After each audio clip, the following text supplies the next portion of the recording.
Good Monday evening and welcome to Under the Hood. It is December 19th. I'm Eli Karp, host of Under the Hood and editor-in-chief of Throw the Flag Sports. Tonight with me, Happy, Gannon, and Julia. So, nice sized panel today. Plenty of varying opinions on the various topics we'll be covering today. We have two sad fans and two rejuvenated fans. And I guess that's where we'll start. The difference of the NFL playoff push. And we have on the panel myself and Happy, who are Giant fans who are enjoying this. I'm not sure I call it a surprise season, but maybe I call it an overachieving season so far. We're not going to finish this yet. And then two heartbroken fans, Julia, the Jet fan, and Gannon, the crying Jordan Viking. I'm not sure if anyone saw that meme yesterday where it was the horn across Michael Jordan's face, but I thought that was pretty funny. I don't know about anyone else or in the upper Midwest or in a various secluded location of the desert of Nevada, but Nevada. Oh, excuse me, Nevada. Nevada. All right. So we'll begin with the NFL push to the playoffs. And the Giants got another win yesterday. Wasn't pretty, doesn't need to be, but it was by more than a touchdown. And the offense actually came through when they needed to, and they in the fourth quarter, and they extended the lead to more than one possession, and that eventually was the difference, as that game could have turned out much different. But the defense made plays again, forced turnovers, got enough pressure on them, and this defense is looking nice. They could make the playoffs with 10 wins, but it's not necessarily a safe bet. So one more win on Thursday. They're in. I can rest for a week and a half. But that's not there yet. What is left to be decided? Of all the wildcard races, really not many spots have been clinched. You have the Cowboys who have clinched, the Seahawks who have clinched in the NFC, and you have the Raiders who have clinched, and the Patriots who have won their 8th consecutive AFC East Division Championship. And Julia, that must plague you so much. You know, it really does plague me just because I can hate the Patriots just because I'm a Jets fan. But when you look at them, if just from not even a Jets fan point of view, what they've done in the last 8 years is incredible. The camaraderie that Tom Brady and Bill Belichick have together is one of the best, and we're growing up with it, one of the best dynamic duos of a quarterback and a coach in NFL history, and we're witnesses to it. They seem to demolish any team that they play, and it doesn't matter if Tom Brady's out for 4 weeks. They can still get the wins because they're such a well-rounded team.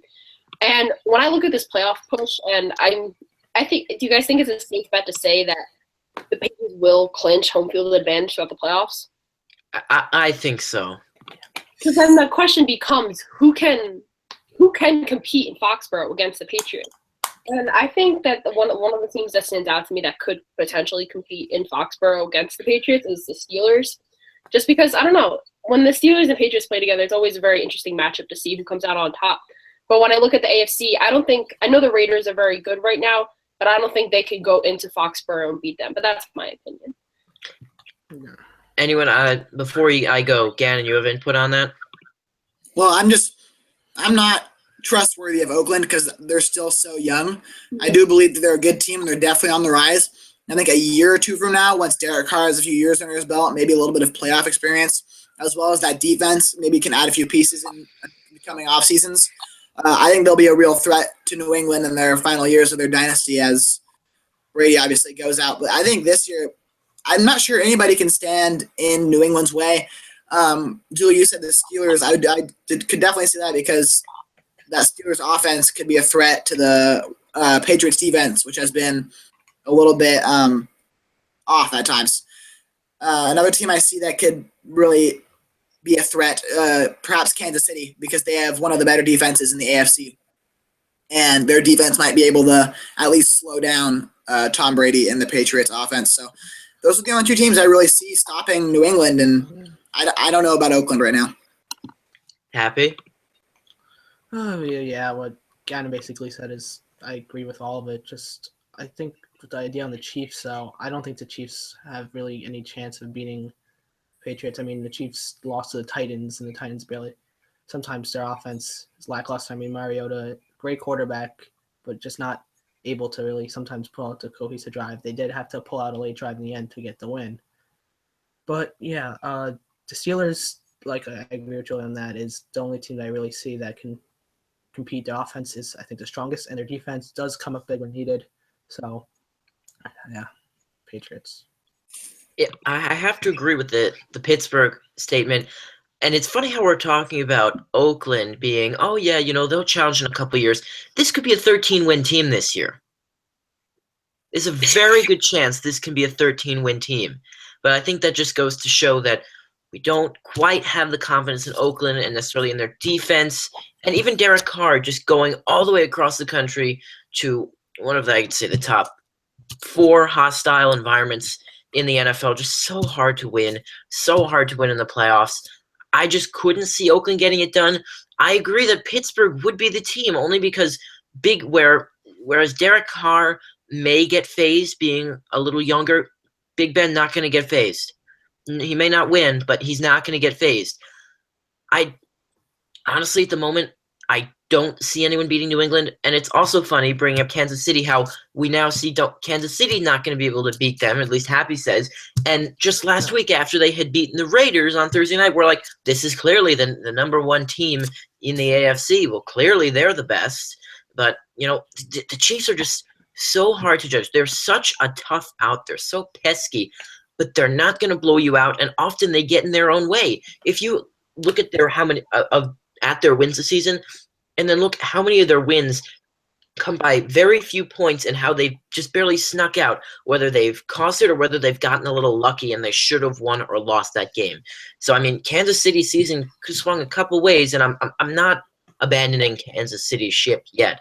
But, again, the offense is still a problem. Alex Smith threw an interception in the end zone yesterday. That is very uncharacteristic for Alex Smith, someone who is known not to turn the ball over, especially against a pretty bad Titans secondary. So I found that a little surprising. I still think that New England is the clear-cut favorite, but if Pittsburgh were to go in there, I think they would be the only ones who could upset them.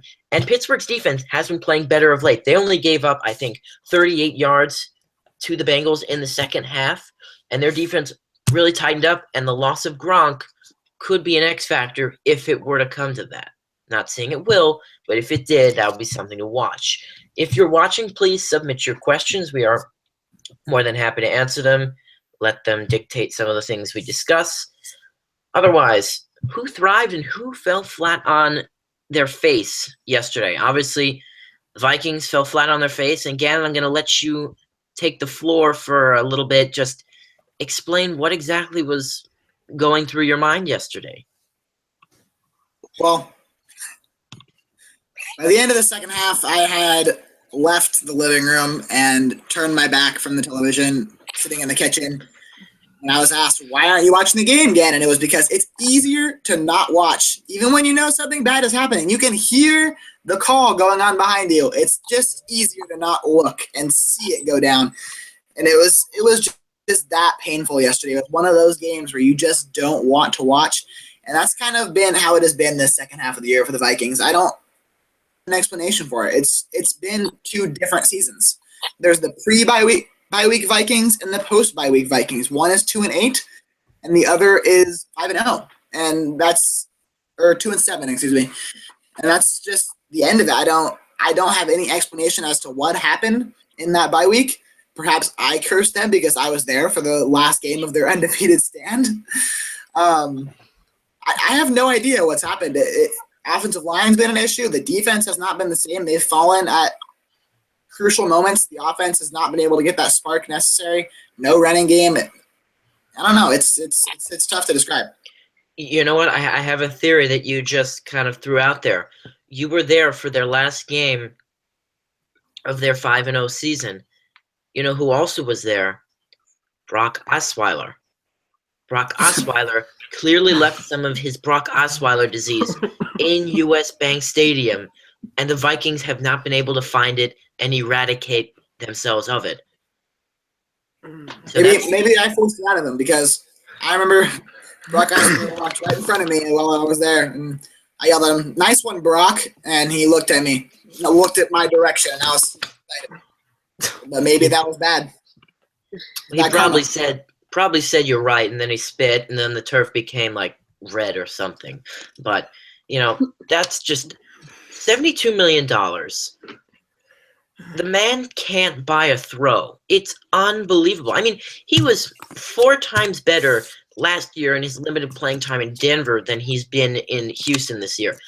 I mean, I honestly, I thought that he was going to be halfway decent this year, and he was going to be able to do enough, and the offense was going to be good enough, and at least a step forward than it was last year when they made the playoffs, and they're still in a position to make the playoffs, but well, he's just been so bad. I'm not sure I even agree with you that he was super great in Denver last year. His statistics weren't spectacular, and he ended up getting benched in favor of Peyton Manning, who was barely walking at that point. So it was a smart decision by the Texans in the first place to bring him in. He was coming off of a mediocre year at best. I mean, it'd be like bringing in Sam Bradford right now for $72 million. It wouldn't be what you want to do. Yeah, he's been all right, but he hasn't been great. And then what do you expect when he underwhelms? Well, you know what? Week 5, everybody's talking about how Rick Spielman is the GM of the year. So it just goes to show you how things change. But I'm not saying that Brock was a godsend last year. I'm just saying that he's been so terrible this year that last year was leaps and bounds better than this year. And you're also talking about someone who was benched in favor of, albeit a limping Peyton Manning, and now he's being benched for Tom Savage, who hasn't played in a game in 5 years. The name is Tom Savage. That was Tom Savage's first I game. think that goes to show you just how bad Brock Osweiler has been. I can't really spell another way. Give props to Bill O'Brien for taking the guy out and then putting Tom Savage in. They needed a spark. He delivered it, and he's going to be starting next week. And Houston has to win out, and it's going to be a very interesting division. I think the Colts are virtually out of it. I mean, they're not mathematically out of it, but I think at this point it's almost Houston or Tennessee's race to lose. So let's take what we kind of said and put it into motion and give some updated Super Bowl picks. Think about that for a second. We've trashed the Chiefs, we've trashed the Raiders, we've praised the Patriots, we've trashed the Texans. Haven't really touched much on the NFC, but again, let's hear from you. I'm gonna stick with my prediction I had a few weeks ago, and that's Chiefs Cowboys Super Bowl. I think Kansas City's gonna find a way. I know you guys probably think it's ridiculous, but something I think their defense is going to find a way to win them back-to-back games to get to the Super Bowl. And I don't know why. It's a gut feeling I got that Kansas City's going to make it this year. And then else, although they've been suspect, I don't see anybody else in the NFC that hasn't had their flaws. The Giants are hot right now, and there's somebody that can beat them. But at the same time, it's tough to beat the 12-2 team 3 times in one season.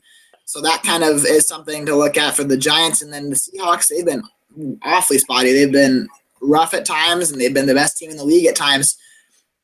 So it's always hard to judge them. The Cowboys have been the only team I've seen consistently winning games. So to me, Dallas is the only team that's got a chance in the NFC at this point. The only chance that's in the NFC. Interesting. Again, if you're watching, please submit your questions. Happy, let's hear what you have to say. I, too, am going to stick with my prediction from a couple weeks ago, which was Giants versus Patriots Part 3. No, we've said everything about the Patriots that could be said. I mean, I don't see a team that could compete with them in the AFC. In the NFC, I think I'm just still being hopeful. I mean, this defense every week has proven again once has proven to me that they can play at the high level. They beat the Cowboys twice and beat them a third time, but I think they could. I mean, especially since Dak, Zeke, they don't have playoff experience, while the Giants have one of the best playoff quarterbacks of recent history and possibly all time. And then I think the Seahawks, they're too spotty for me this year. I think that game against the Packers really showed that they can't really compete against the top teams. And the Cowboys, I spoke. And I think the Packers and the Falcons, Lions, those teams just have too many flaws with them to really. I think the Giants' defense would. I think we've seen like with the Lions-Giants game that the Giants can compete with these more high-quality offenses and provide and beat them. So I don't. Giants, Patriots. All right, 2 times the Giants. All right, Julia. So I disagree. I forget who said it, but I disagree about who could compete with the Patriots in the AFC playoff race. I do think I'm going to stand by what I said earlier about the Steelers being able to majorly compete with them just because their rivalry is pretty intense, especially when it gets down to the wire. And I think, I don't know, my gut is telling me Patriots, but I think that the Steelers could give them a run for their money. And in the NFC, a few weeks ago, I would have said hands down the Cowboys are going to the Super Bowl. But they lost to the Giants. And I'm not saying that, well, the Giants are, probably most analysts probably would have picked the Giants to lose that game. But the Giants are hot right now. And we all know what happens when they get into the playoffs. And they don't even have to win the division to make it to the Super Bowl, obviously, as proven in the past. And the Cowboys, like Happy said, they're a little young. And while Dak and Ezekiel Elliott are having impressive years, they just don't have the experience right now. And I think losing to the Giants while they're hot just shows that a team like the Giants could overtake them in the playoffs. So I think it could be really interesting to see, but I don't think the Cowboys are going to the Super Bowl. I think it could be a team either Giants or even the Lions at this point. Wow. I just think there's so much parity, and we haven't mentioned one team that I don't want to pick, and that is the Green Bay Packers. Yeah. I just don't like. I hate them so much that I can't bring them, but I can't pick them, but I have to bring them up because as much as I wanted the Bears to win, and as annoyed as I was that Aaron Rodgers found a way on that Hail Mary, he does it again and again and again, and this team is now 8-6. They play a struggling Vikings team in Green Bay this coming week. It's a game they should win. And then they go to Detroit. That is going to be one heck of a game. And you can say that Detroit's at home. Detroit's much better than they were at the beginning of the season, which they could be. But, oh, my God, I really hope that the Packers don't make it in because I am legitimately scared if they do. And there's a good chance that the Giants could be going to Green Bay if both of those teams happen to make it in. So that being said about the Packers, I can't pick the Cowboys. I'm not going to pick the Giants to go to the Super Bowl just yet, but I'm putting my money on Seattle. As spotty as Seattle has been, they've been there before, and I can't pick the Cowboys. And for that reason, I just think Pete Carroll, he's got the culture there. They've been in the playoffs so many times. I think the defense is going to step up. Russell Wilson can do just enough. In the AFC, I think it's New England and Kansas City. And here's why I don't think Pittsburgh is going to make it to the Super Bowl, as I predicted at the beginning of the year, because they are a much different team away from home than when they are home. They beat Cleveland on the road. All right, they beat me and you on the road. Most of their other signature wins have come at home. And while I think that they may be able to give New England the greatest push in Foxborough, they're just not the same team that they are at home. And so that's why I think Kansas City is a fearless team on the road. I think that they'd have the best shot to upset New England if they had to go to New England, which they likely will if they get to that point. And I have to say that the Giants and Chiefs are built very similarly. Two very good defenses who will give up yards at times, but have been able to force timely turnovers, and the offenses will not overwhelm you. They're not going to work where, if you're down by 14 or 17, it's going to be not easy to come back, but they're going to try to stay on schedule for what they can, and when you think that they have a chance to really open up their lead, they're not going to. They're just not going to, and they're going to make everything much harder than it has to be. But that's where the Vikings go too. The Vikings have just had more games flip-flop the wrong way. Yeah, I just think that the Giants and Chiefs are built very similarly, which is why I think they can give the Patriots the hardest time. I'm not ruling out a Giants-Patriots Super Bowl Act 3. I'm not saying it's the number one option in my brain. It may be in my heart, but I'm not ruling it out. I think there's a chance that it happens. And while it makes me kind of quiver, I think it's there. Julia? I understand what you're saying about the Chiefs, but with their loss on Sunday, they went from being, I think it was the second seed in the AFC, to dropping to the fifth seed. So they get, like, I think they get in their own way. And that one, it was against the Titans too. I mean, I really don't think they could give the Patriots a run for their money at this point. I mean, they were supposed to win that game. I mean, I know the Titans are doing pretty okay right now, but I mean, with the Chiefs, they're supposed to be a much better quality, like a much better tier team, you know. So I don't see the Chiefs beating the Patriots at all. Okay, understood. I mean, the Chiefs never make it easy, but you know, I think that they can beat anyone and they can lose to anyone. I mean, they lost to Houston early in the year, albeit week 2 or week 3, but they can beat anyone when they get hot. And I mean, I'm not going to rule them out. I think MVP. Yeah, go ahead. I think the NFL is a game of storylines, and so I could see it happening where you get that Patriots Giants Act 3. Tom Brady finally beats the Giants, who have been like his nemesis in his career. Now. And retires. That's I could highly see that happening. Really, I see the more NFL storyline being Manning beats Brady again. Wow. Again in all caps. Again in all caps. Yes. Exactly. On the front page of the New York Daily News. Exactly. With Brady sulking as the cover picture. Yeah, you see him hunched over on the field, like sitting down, like in a rocking chair. All right, quick updated MVP picks. Please don't say Dak. I'll allow you to say Zeke, but Spentano wasn't here, so let's go right down the line. Julia Hackenberg.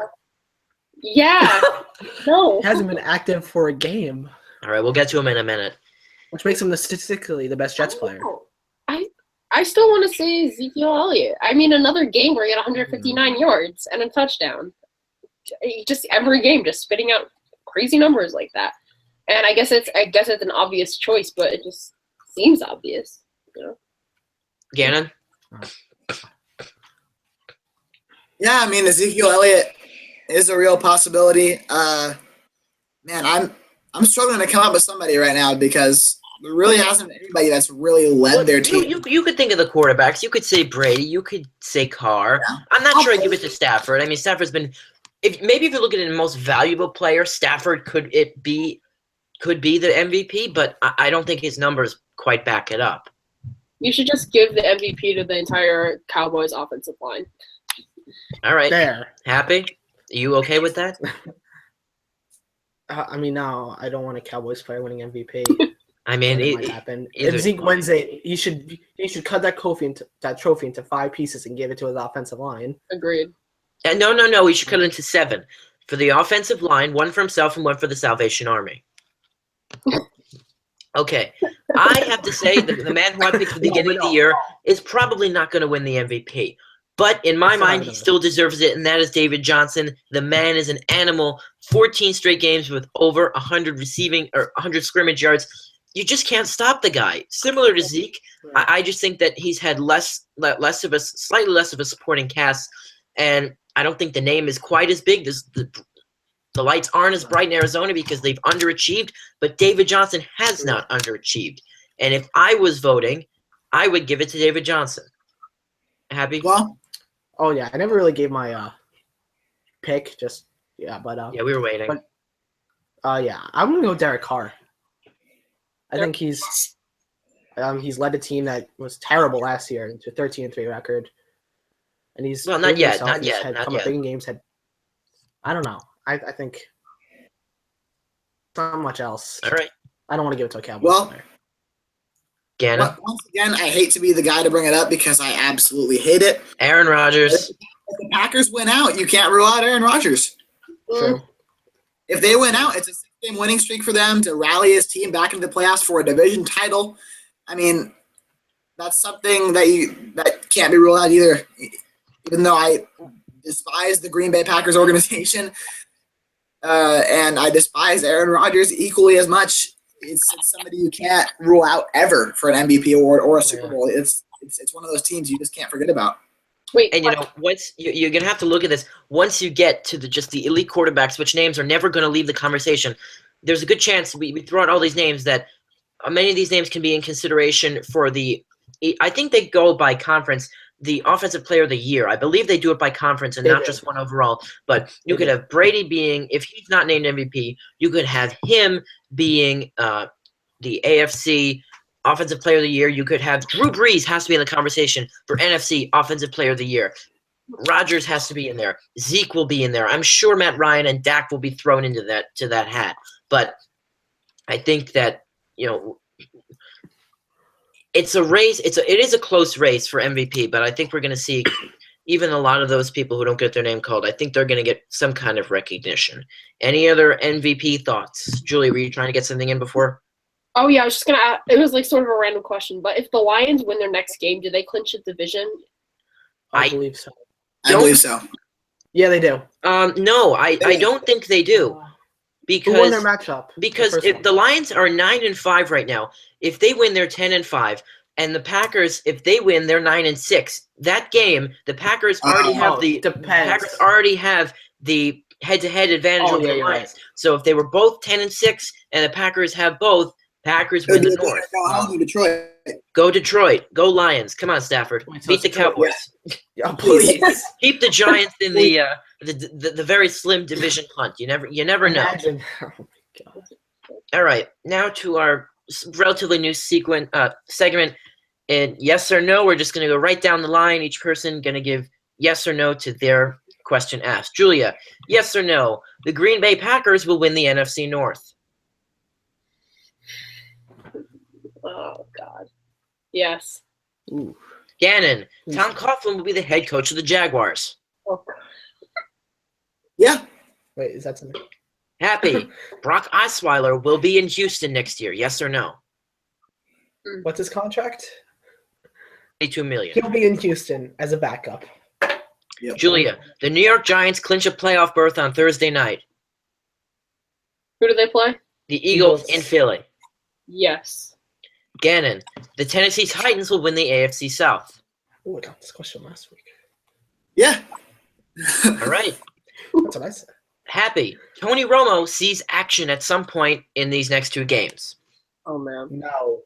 I think they'll do this smart and play Dak all the way through. Or Sanchez could be. Oh, sorry, Sanchez. Julia, Tony Romo is a Denver Bronco next year. Denver. No. Maybe. No? All right. Gannon, Kirk Cousins will throw for over 350 yards tonight. Yes or no? No. Happy, Sam Bradford will be on the Minnesota Vikings next year. Ooh. No. All right. And Julia, fitting that we finish with you, Christian Hackenberg will see action in the next two games. No. He No. hasn't been And active that's a shame. for There's no reason not to put him out there. I know. Julie, Jack- do you want to see him out there? I would love to see Hackenberg. Okay, thanks, Julia. All right. Greatest. Here we go. Any other things we want to deposit on the NFL? I mean, Titans. Gannon thinks they're winning the South. I think it's possible. Can you imagine having a playoff game in Nashville? Vision. It's good for Tennessee. They've done really well this year. I mean, yeah, they were 2-14 last year. Mm-hmm. Mariota proving himself. All right, we're gonna go down the ranks one and talk about the New Year's Six bowls. Football bowl season actually is underway as of a couple of days ago. The Gildan, New Mexico Bowl sounds just as fancy as it is. So let's get to our rapid fire picks of our New Year's Six Bowl and the Rose Bowl. USC in a virtual home game versus Penn State. Who do we like? Julia. USC. Gannon. Penn State. Happy. USC. And I'm going to go USC. Going to go other way this time. The Cotton Bowl, Wisconsin versus the Western Michigan Broncos. I'm going to go with Wisconsin. Wouldn't mind seeing Western Michigan win, but I'm going to go with the Badgers. Julia? Western Michigan. Gannon? I'm rooting for Western Michigan, but it's going to be Wisconsin. Happy? Western Michigan. Look out for Corey Davis. He's a stud at receiver. All right. Citrus Bowl. I'm not sure why they have a Citrus Bowl and an Orange Bowl. This doesn't make sense to me. It's virtually the same thing. They're like very missing- different. Eli. I know you're A citrus is a type of orange is a type of citrus. I know, so- but why not just make it something completely different where one can be confused with the other? There are plenty of middle-aged people out there who don't know the correct terminology and are going to call the orange bowl the citrus bowl or the citrus bowl the orange bowl. It's just too confusing. They're setting the committee is just setting themselves up for failure with this. All right, it's LSU versus Louisville. LSU's the 20th ranked team. I'm not sure they deserve to be in the New Year's Six Bowl, but It's not is it a six? games carry a lot of weight, so it is don't what think it it's is. I don't think it's Happy? an official- Is it a New Year's Six Bowl? I thought it was. I think so. It's not. No, it's not. It's not. But I mean, I could just tell you Louisville's going to win. Oh, all right. You're right. It's not a New Year's Six Bowl. That was that's wrong on me. All right. Well, we can make our picks anyway. Yeah, I still don't know why they'd have a citrus bowl. Write a letter. Write a. You said Louisville? Yeah, Louisville. Gannon? no Fournette, Louisville. Julia? Someone's peeking in your room, Gannon. Louisville. All right. I'm going to go Louisville as well. We have a surprise visitor. All right. Now to the Orange Bowl being played in the same state, this time in Miami. Michigan versus Florida State. Florida State, a 3-loss team, managing to find their way into New Year's Six Bowl. Names carry a lot of weight. I'm taking the Wolverines. Julia? Michigan. Gannon? Michigan. Happy? Michigan. All right. Wow, we are just so diverse. I- All right, now to the playoff, the final 2 New Year's Six Bowls. The Fiesta Bowl being played not too far from Gannon, who lives in Nevada. All right, Fiesta Bowl. Ohio State versus Clemson, 2 versus 3. I'm going to go with Ohio State. But this is probably the better matchup of the two. Not like that's really saying anything you haven't heard before. Gannon? Clemson in an upset. All right, I'm fine with that as long as Alabama manages not to win. Julia? Ohio State. Happy? I want Clemson to win, but I feel like the only chance of Alabama losing is if Ohio State plays them. It's true. And I don't want to see Bama win, so I'm going to go with Ohio State. There it is. I agree with that statement. I wouldn't mind seeing Clemson, but my top priority is making sure that from home on my couch, watching that Alabama does not hoist the the crystal football. All right, so the Peach Bowl, probably in a consensus. I'd love to see Washington win, but I mean, it's also a virtual home game for Alabama being played in Atlanta, so no surprise. But roll tide on this one. Do I even need to ask anyone for their picks on this? Can't Washington just win? I know. Hey, no one gave Ohio State a chance 2 years ago when Alabama was the undisputed one, and Ohio State was the 4 that trickled in after a nice win in the Big Ten championship. Who knows? Maybe that happens this time. We're all, I think, holding out hope. That's it for our. That would be great. Go ahead. I would love to see that happen, but it's going to be all Alabama all the way. Yeah, they're so used to playing there anyway. Oh, yeah. I said this for a couple. Like 300 million other Americans want to see Alabama lose to Washington, but it's going to be a blowout. Alabama's just they're going to just annihilate Washington, unfortunately, and it's not going to be even close. I think it'll be a somewhat decent close. game. I saw a prediction today that had it at 44-26. Hey, that's a win. But when you look at played, I mean they barely got by Ole Miss and LSU, who I think are less talented than Washington. Yeah, but they're also rivalry games. I mean, the Jets only lost to the Patriots by 7. We were so So that does it for our college football segment. Anyone want to talk about the NBA? I'm not dying to, but if anyone's watching this after, I think they'd maybe want to see something of it. Otherwise, we can go back and kind of rant on whatever we want to for the next few minutes. Gannon, the Suns doing poorly as usual? I don't even know what to say. It's just ugly. That's fine. Julia, Knicks have slid lately. Oh, yeah. They haven't been doing as well. But I wanted to bring this up, but about how LeBron James and a couple other players on the Cavaliers didn't travel to that one game to play. They completely sat out and didn't travel with the team at all. I think it was last week. I just want to say that's completely disgraceful. And I hate it. You're getting played. You're in a career. You're getting paid to play a game. I get it. You get, a rest once in a while. Maybe you don't go in for the first, second quarter. Not travel with the team at all. Are you kidding? That's for a fan. Like, I forget where the game was, but let's say a fan who just wants to go see LeBron James play. They bought the tickets months in advance, and then all of a sudden, oh yeah, no, sorry, we're just sitting out. And when the media asks LeBron James about why he's not playing, he's like, I don't have to answer to you. Yeah, you do. You're a star in the media. You have the right. You have to talk to the media to get the information out. I don't know. I find that disgraceful, and I think the NBA should do something about it because that's not wrong, and it hurts the NBA. Well, yeah, I hate it. All right, I'm not going to disagree with that. I mean, I get that maybe if it's an unimportant, like really unimportant road game, they sit out, but to not travel seems a little far-fetched to me. Yeah. So, anyone else want to input? No. Nope. I got nothing on basketball. Anything else? We can go back to the NFL. Okay, I actually want to bring up something. Go ahead. Just because now we've seen, with Leonard Fournette, now Christian McCaffrey skipping their bowl games. Oh, yeah. I just don't know how I feel about that. I don't like it, but I can see why. I don't like it. I hate it. I really do. I don't like it. Just because, imagine your teammates they've relied on the guy like Fournette and McCaffrey, who are clearly the best two guys on their team, and for them to just oh, sorry, I need to prepare for the draft. And their excuses, I think McCaffrey's like, oh, I don't want to get injured. You're a running back. I get it. You're gonna but that's the risk when you play football. Exactly. So yeah, I agree with that. And everyone's like, oh, it's the smart move. You know what?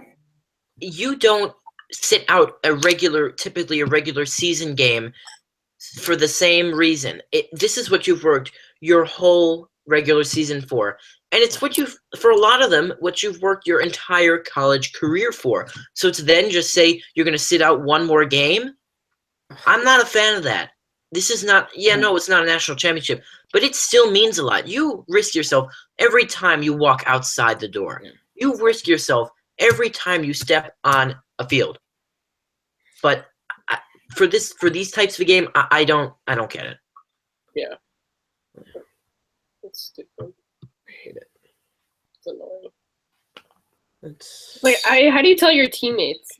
Sorry, I'm more important than you because I'm entering the draft. Apparently, McCaffrey said his teammates are 100% behind the decision, which That's I doubt. I doubt. No. They're just putting on a brave face for the media. Behind closed doors, I'm pretty positive that I would be upset. I would be pissed. The reason why we get that far, just decide not to play. Sorry, I'm more important than you. Go have fun in your little game. I'm going to the NFL. Who do you think you are? Yeah, I don't like it. And you know what I don't like even more? The coaches who leave before they finish the season. Yes. I think that's just as bad and just as disrespectful to the players. I agree. I mean, I know you got to go start recruiting and start building the program, but you know what? You can wait an extra couple of weeks and you can coach your team in the bowl game in their postseason. Yeah. I hate how college coaches can just pick up and leave whenever they feel to go to their new job and not finish their season. Not showing up to work. Yeah. That doesn't work that way. Because they've decided they don't work there anymore. I don't like it. Don't like John Gruden. I don't like it. I think this is the last Monday Night Football game of the year. It is. No, wait. Is there one next week? I don't think there is one next week. They have Thursday night. Everything else is on Saturday and 2 games on Sunday. But not even Monday night. Yeah. No Monday night. You're right. I think you are right. So it was the anniversary of the Monday Night Miracle 2 days ago. Oh, I mean, which one was that? Was that the Jets Dolphins? Jets Dolphins, where they came down 40 points. I mean, there was a Saturday night disaster this past well, this is the second to last time we'll be hearing Sean McDonough and John Gruden until they have their one wild card game that they do. If the Giants make the playoffs and are a wild card, assumption if they make the playoffs, they will probably be a wild card, and they happen to be playing the Atlanta Falcons in the first round, there is a chance that I will be in the vicinity, and there is a chance that I may want to go, but who knows? Oh, aren't you lucky? Who knows? I don't know. Who knows? Something there. No, nothing there at all. But interesting for Giants. Giants are 7-1 at home this year. They're done with being home. They're probably done with being home for the entire postseason year. However it may end up, they're probably done at home. Kudos to them for being 7-1 on the road at home, but they're gonna probably have to go on the road in the postseason. So they need to learn how to win on the road. They have a defense that can travel. They don't have a running game that can travel. Why? Because they don't have a running game that can be stationary. Paul Perkins. Can I just say that the Jets letting go of Snacks was the worst decision they could have possibly made in the year. That's because you guys see a difference that he makes on your phone. Yeah, it's unbelievable. Oh. You could argue that Olivier Vernon or Janoris Jenkins might be the best signing. Damon Harrison to me, far and away the best. He plugs up the run like no one else, and he allows the secondary. And you saw that even with Janoris Jenkins out, yes, the level went down a bit and the secondary went down, but they can plug a guy in on secondary that they can't plug Damon Harrison with up front. He is irreplaceable. Jay Bromley. Jets let go of the wrong player. He's incredible. Yeah, really. They should have spent all the money they spent on Fitzpatrick and any other room that they signed other players with and kept Snacks. He is something. He really is something. Really something. Turned your defense around. Really. I mean, with that, his defense is real. Spagnuolo can't do anything with no talent, but then again, not many coaches can. But man, he can do things. The emergence of Landon Collins has just been. Yeah, I mean, yeah. Landon Collins. I'm not going to argue with that either. Eli Apple has become. Apple's slowly gaining his form. We'll see where. The block pass that that was a great. I mean, he didn't even look, but he just stuck out his arm. I think it was a good play, but I think some of it was predicated on luck. I know. I love how Odell talks about his one-handed catches as if they're nothing. Like, oh yeah, they happen. Well, maybe hopefully that's a way of him staying humble. Yeah, I guess. Because he's dropped a lot of balls this year. He has, but he made the two catches that matters most. That third down, that beautiful pass from Eli, which is probably his best pass of the day, and the touchdown, which you throw it to anyone else. You throw it to Will Tye, you throw it to Victor Cruz. That is either incomplete or they're not getting to the goal line. So really, that was not the ball. It had to be to the outside, but Eli threw it a little too low and too far to the outside, and that was nearly everything that we've been seeing from the Giants this year, which was they just can't finish. Or at least on the offensive side. They finish every time on the defensive side. Right. The offensive side has left things in doubt. This time, there was no doubt. And that's why you guys are very dangerous as a playoff team. Exactly. And, it's a team who can finish, whether they put up the stats or not, they are just as dangerous, if not more dangerous, than, just a very good, complete team. A team who can finish scares you. Mm-hmm. Yeah. I agree. And it inspires a little doubt in the opponent and confidence in themselves. Any final points before we are gone for a couple of weeks? We are not on next week. We're on holiday break, but I believe, actually, I'll have to see, depending. I think that's January 2nd. Not sure if we'll be on then, but hopefully we'll be on a couple of days after that. If not then, Julia, finish us out. The Jets should sign Tony Romo. Oh. Okay. No. But they also need to fix secondary. The Jets for sure. The Vikings should trade Sam Bradford and or Adrian Peterson to clear money to sign an offensive line. You're ready. You're willing to give AP the wave? If we can get a more first rounder out of him, absolutely. Because then we can draft somebody, groom somebody else. He's getting too old, and he was very, very underwhelming this year. Yeah, let's have the Giants pick him up. Happy? Last closing statement? Counter Julius Tony Romo pick up for the Jets with a Jay Cutler. Just because that would be pull together, maybe you'll get something nice. And you know what? I brought up the Tony Romo possibly going to Buffalo. Whether that happens or not, Tyrod Taylor is not safe in Buffalo.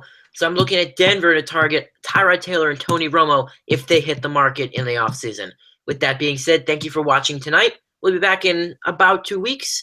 Keep you posted until then. Enjoy the last of the NFL regular season, and hopefully we see you on the right side when Big Blue's in the playoffs. Thank you and have a good night. Yeah.